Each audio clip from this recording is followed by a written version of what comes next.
Block থেকে সূর্য অট্ট জিতবে, তার দায়িত্ব নেবে 13 নম্বর অঞ্চল থেকে আমাদের 19টি বুথের সভাপতি। আজকে আমরা সেই শপথটা গ্রহণ করব।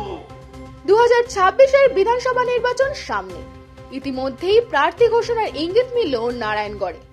বিজয় সম্মেলনের মঞ্চ থেকেই ব্লক তৃণমূল কংগ্রেসের সহসভাপতি স্বপন মাইতি ঘোষণা করলেন নারায়ণগড়ের প্রার্থী বর্তমান বিধায়ক সূর্যকান্ত অট্ট। তাকে জেতানোর দায়িত্ব এখন বুথ সভাপতিদের হাতে। বাগরাবাদ 13 নম্বর অঞ্চলে তৃণমূলের এই অনুষ্ঠানে উপস্থিত ছিলেন প্রধান প্রদীপ ঘোড়াই, সুশান্ত ধল, বিমল দাস, পুলিন দাস সহ একাধিক নেতৃবৃন্দ।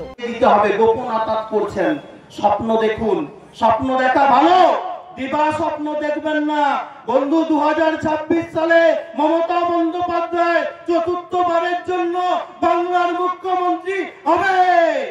নারায়ণগড় ব্লক থেকে সূর্য অট্ট জিতবে, তার দায়িত্ব নেবে 13 নম্বর অঞ্চল থেকে আমাদের 19টি বুথের সভাপতি। আজকে আমরা সেই শপথটা গ্রহণ করব।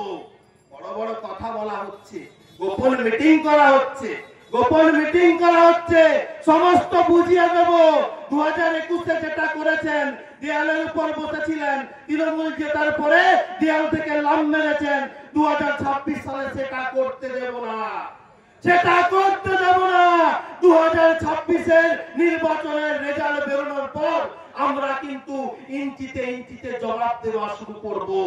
মনে রাখবেন, দলটা তৃণমূল কংগ্রেস, দলের নেতা